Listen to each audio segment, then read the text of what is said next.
of them are actually a living being. Now, have you wondered where was God when the snake was given this clarity? Where was God? Well, God was with them, but in the presence of the story of life, the Lord pauses, knowing fully well that whatever decision you take at any moment will be useful in the story of life. So he doesn't have to interfere. So he knows he has already known the story, he has written the story already. He's just waiting for the story to manifest through Adam and Eve, through you and I. So nothing goes by surprise to him. So even at the moment he was, being everything was happening during the Adam and Eve, he was there, but he kept silent because he knew what was going to happen. But at the same time, he doesn't have to interfere because the story of humanity or story of life has to be written by us or has to be manifest because him himself has already written it. He has written everything, so everything has to be manifest through us. So now, I, when the Lord came in after the lady, her desire has grown for her to eat the fruit, and then also gave her husband. When the Lord now came in, he was like, Adam, where are you? Adam has hidden already. And for Adam to hide from the voice of the Lord, he gave birth to the spirit of hiding. And that is why even when Noah, no, not Noah, Jonah, even when Jonah was called on a journey, he was hiding. He was living under the spirit of Adam, the spirit of hiding. Even me, I was supposed to be moving forward for a very long time, but I was also kind of really hiding. Alright. I was also kind of really hiding because I don't like cameras. I dislike cameras. Like, you won't believe how much I dislike cameras. Yeah, that is my purpose. So that was making me to hide. At the same time, I was also living under the spirit of Adam. He gave birth to the spirit of hiding and blame. When the Lord asked, have you eaten the fruit I asked you not to eat? He said, it's the lady you gave me. Instead of we are sorry. Instead of we are sorry, he said, it's the lady you gave me.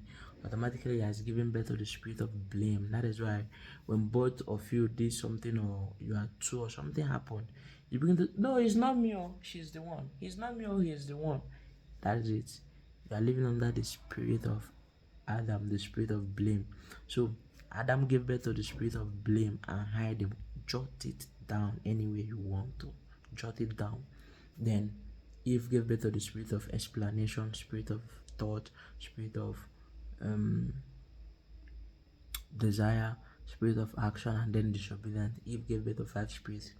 As of now, I'm going to relax. As of now, relax. This being that I'm telling you now, they have life in them, meaning they are living beings, but they are not in form like us. But they have their own form, but not they are formless as a matter of fact, but they have life in them. That's how to show they are also a being, a very gigantic being that you can think of, right? So let's continue.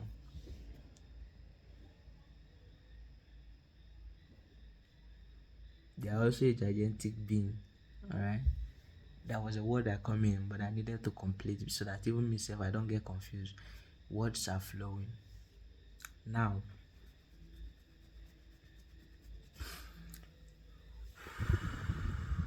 when the Lord then asks if why did he eat after Adam turning the story to his wife, is the wife he gave me.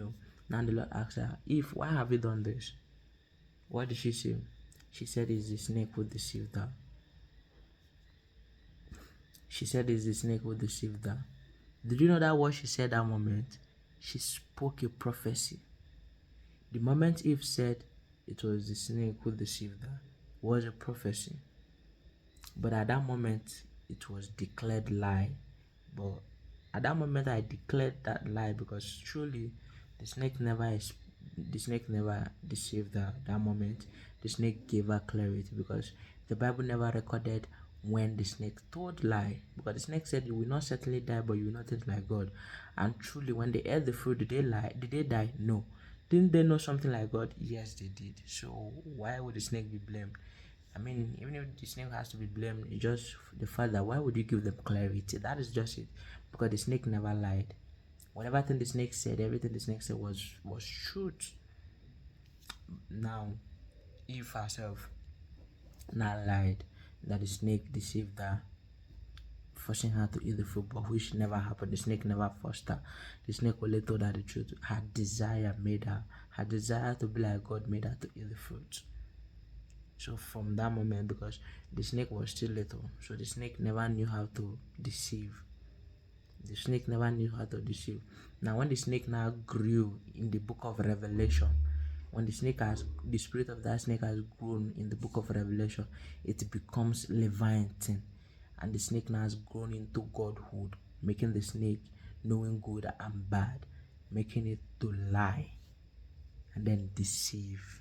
With the spirit of clarity the snake now he has grown into Leviathan in the book of Revelation, making it to deceive. That is why the spirit of deception is the spirit of Leviathan, known as a junior snake, if you may say. So automatically the snake lied.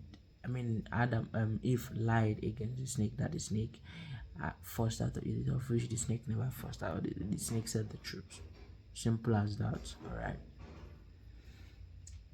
So the moment Eve lied, she gave birth to the spirit of lie that is existing now currently on earth. Because when you disobey, of course, I can relate with what she did. Even if you're a honest person to yourself, you should also relate to it. Because when you disobey your boss at your office, or maybe your mother, or maybe your friend, or maybe your senior, when they ask you and you know fully well that what you did was wrong, I know that you and I know that you wouldn't really say, yeah, I did this, but I'm sorry. Rather, you will lie when you think that lying is safe, or maybe nobody saw you when you were doing it. You will prefer to lie. Why? Because disobedience makes truth expensive. Now, when you disobey, you not think that truth is expensive, because when you disobey now, and you know fully well that when somebody discovers that you did something, and the person will be like, how would you do something like this? And then you wouldn't want the person to shout at you, so you will not lie to cover up the truth. And that's why the lie has been growing on earth so badly for a very long time. The lie has been growing. Right, so let's continue anyways. So now already Adam and Eve now has become wise, right? They are now like God, just like the snake told them, which really happened. That's why I said the snake has nothing to do with this issue. If there is any blame on the snake, is why would you give them the clarity? That is all. If there is any blame on the snake, that is just why would you give them the spirit of clarity? That is just it. So that Adam and Eve has eaten the fruit of knowledge. What did the Lord now say? The Lord now said, now you are not like us. You are not like one of us, right? So you will go down to pluck from the fruit of life by yourself. And you know what it means to pluck from the fruit of life? That is immortality. You go down because you've taken from the fruit of knowledge. Use the knowledge that you've taken now to achieve the fruit of life, making you to conquer life, leading humanity to immortality. Alright. Now let's keep it up. Calm down. When I told you that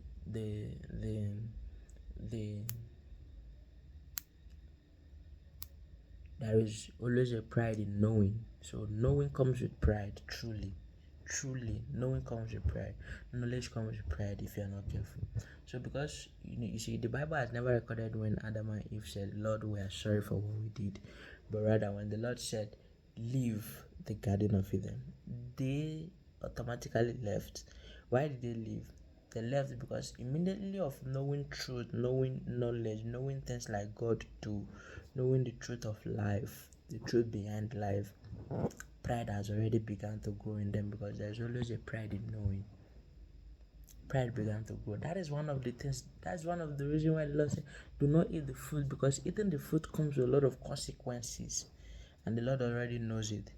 And that's why He said, do not eat the fruit of knowledge, to avoid the consequences that come with the fruit, which is pride.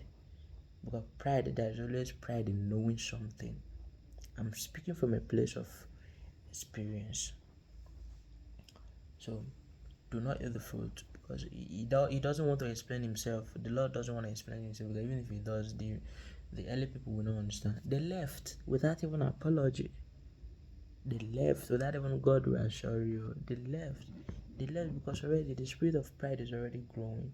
And when the pride is growing, automatically Lucifer is growing in heaven. Because whatever thing is created in heaven, on earth, manifests in heaven. Whatever spirit, whatever being that is being created in heaven, on earth, manifests in spiritual realm. Do you understand what I'm saying? So that is to say, when when when the spirit of explanation was created, the spirit of thought was created, the spirit of desire, the spirit of action, the spirit of disobedience from Eve, automatically these beings were created in the spiritual realm immediately. Immediately they were created in spiritual realm, meaning they were created in spiritual realm and also in physical realm. Both realms they exist. So in physical realm, people that are in the physical realm will not see it, but people that are in the spiritual realm will see it. That's how it should be. That is how it is. Same with the spirit that also Adam also created, which is the blame and hiding. I'm already feeling sleepy. Already feeling sleepy, right? So they left in seek of the fruit of life, which is the fruit of immortality, right? Now, do you know that ever since Adam and Eve was even living with God, that they were creating without even knowing that they were creating. They were creating without even knowing that they were creating spirits, that they were creating words that lives, that that that was how powerful those people were. The beings they created was a gigantic being, honestly. They created a gigantic being, both of them, without even knowing it. So when they left the Garden of Eden, now let's cut off the story. Now we don't have to break down the entire Bible. Now when they gave birth to Cain and Abel, so that is to say, Adam and Eve, listen very carefully, listen very carefully, because I want to cut the story short now. Adam and Eve went through the journey of obedience and disobedience. They chose disobedience, meaning they failed their journey. Cain and Abel went through the journey of thanksgiving and honesty. Thanksgiving and honesty. That is why Abel gave the right fruit from his farming, as his thanksgiving offering. Why Cain gave the wrong one out of, I don't know, maybe deception, that he thought that he can deceive, or maybe I don't know, but he gave a wrong one. Although that is part of the story, anyways. Now, when his brother's gift was accepted and his own was not, what happened? He envy grew. Should I say envy? Jealousy grew that his brother's gift was accepted and his own was not. Jealousy grew, envy grew, hatred grew, competition grew, and then he decided to kill his brother. That is 5 good spirits. 5 good spirits grew from him.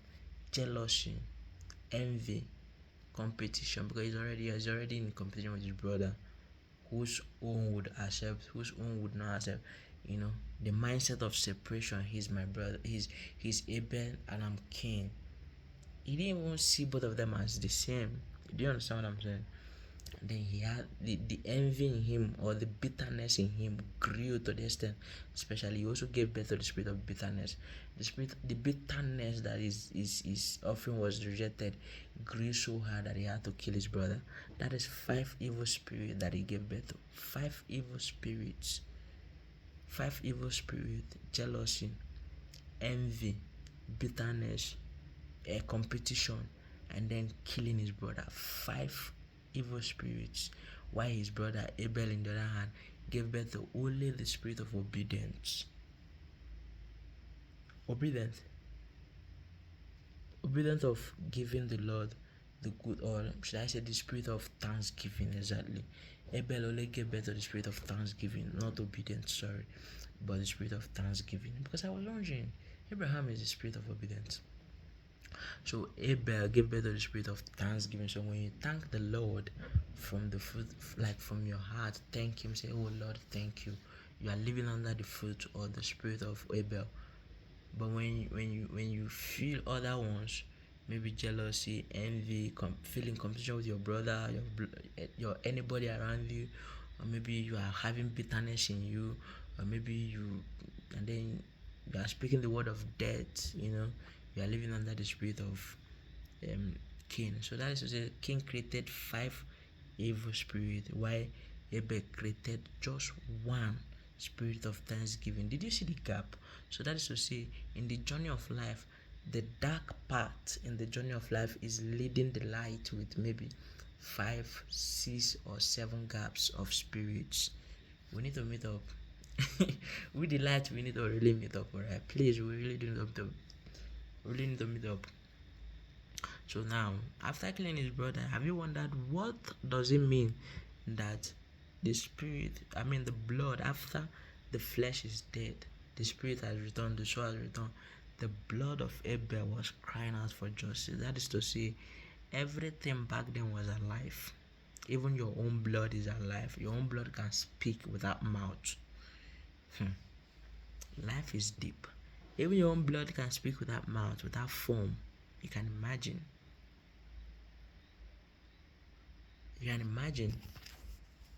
So let's continue. So when the evil has really grown, of course, let me continue. Let me break this one down.